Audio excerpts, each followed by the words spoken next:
बघा, जर आर त्रिज्येच्या गोलाचे घनफळ हे आर त्रिज्येच्या गोलाच्या घनफळाच्या 8 पट असेल तर मोठा आर आणि लहाना आर चे गुणोत्तर किती, असा परीक्षार्थ्यांची मनोगोंधळात टाकणारा प्रश्न. लक्षात घ्या. अशा पद्धतीचे प्रश्न यांना न्याय देण्यासाठी सोपे प्रश्न प्रथमतः सोडून जास्तीत जास्त वेळ अशा पद्धतीच्या प्रश्नांसाठी, जे प्रश्न जास्त वेळ खाऊ आहेत, जास्तीत जास्त अशा प्रश्नांना वेळ कसा उरेल याचा कृपा कटाक्ष काळजी आम्ही घेतली पाहिजे. प्रश्न काही लय अवघड आहे असं नाही लेकरांनो. हे एक वर्तुळ आहे, हे एक वर्तुळ आहे. गोल म्हणजेच वर्तुळ. लक्षात घ्या. गणित म्हणते काय हे जर आम्हाला समजलं तर उत्तराप्रत पावलं भराभर उचलली जातात. हे वर्तुळ आहे.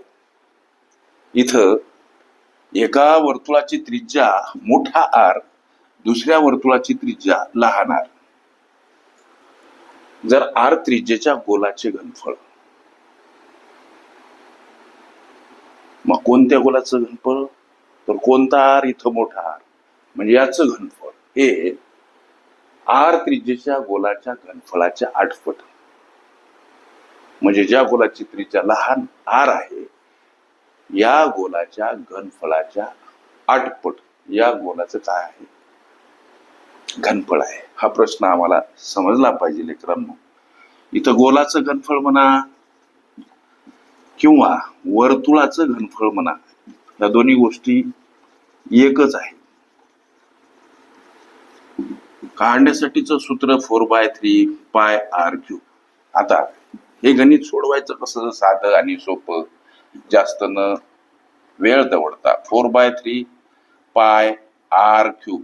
इथं आर मोठा का काढला, तर या गोलाचं घनफळ काढण्यासाठीच हे सूत्र मांडलं. पुढे चला. 4/3 पाय आर क्यूब. इथं आर लहाना का मांडला सर, तर या गोलाचं घनफळ काढण्यासाठीच सूत्र मांडलं. मात्र या गोलाची त्रिज्या लहाना आर आहे. आता या गोलाचं घनफळ या गोलाच्या घनफळाच्या किती पट आहे हो, 8 पट.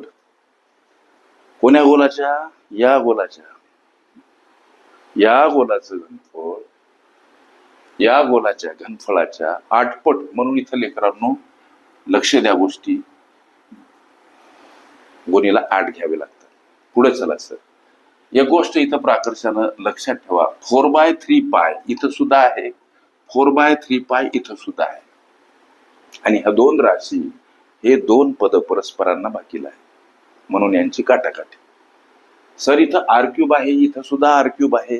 तुमच्या मनामध्ये हा प्रश्न पडला असेल, यांची सुद्धा काटाकाटी होत नाही का? हे जर दोन पद परस्परांना भाकील आहेत तर यांची काटाकाटी होते. मात्र इथं आर आर यांचं नातं विचारलं, यांची काटाकाटी होत जरी असली तरी करायची नाही. मग आता आर क्यूब बराबर इकडं काय उरलं हो, आर क्यूब मल्टिप्लाय 8, त्याच्यासोबत गुणीला 8 आहे. संख्या परस्पर विरुद्ध बाजूने जाताना लेकरांनो एखाद्या पदासोबत गुणीला असेल भागीला स्वरूपात मांडा, गणितीय गुणधर्म पाठ करा. मग आता इकडे हे 8 राहिले, हे 8 नुसतेच आहेत का? कुठलीच संख्या, कुठलंच पद हे एकटं नसते लेकरांनो. छेदस्थानी 1 हा असतोच. म्हणून याची मांडणी कशी करायची, तर ही अशी. याचा अर्थ असा होतो, आर घन छेदस्थानी आर घन बराबर 8/1. मग याला आम्ही असं मांडू शकतो का सर, आर छेदस्थानी आर आणि याचा क्यूब बराबर 8/1. हे असं जरी मांडलं तर याचा अर्थ असा की कंसातल्या मोठा आरचा सुद्धा घन, कंसातल्या छेदस्थानी असलेल्या लाईन्या आरचा सुद्धा घन. आता तुम्हा आम्हा सगळ्यांना माहित आहे, हे जर घनपद घालवायचं तर समोरची संख्या घनमुळात टाका. हा गणितीय गुणधर्म पक्का लक्षात ठेवा. मग आता हे घनपद घालवायचं, आम्हाला नुसत्या आर आर चा व्हॅल्यू पाहिजे, म्हणून समोरचे पद घनमुळात, याचा अर्थ अशा पद्धतीने मांडा. गोष्ट आटपली. पुढे चला.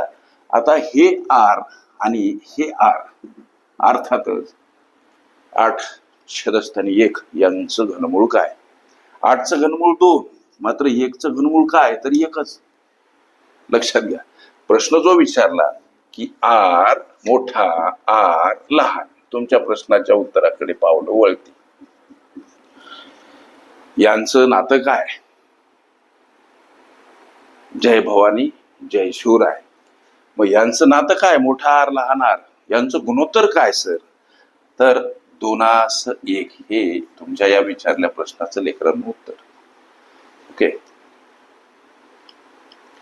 वर्तुळाचे घनफळ ही माझी प्लेलिस्ट अवश्य बघा. त्यामध्ये विविध स्पर्धकांनी विविध अंगांनी विचारल्या संभाव्य अशा असंख्य प्रश्नांचा सराव तुम्हाला करते.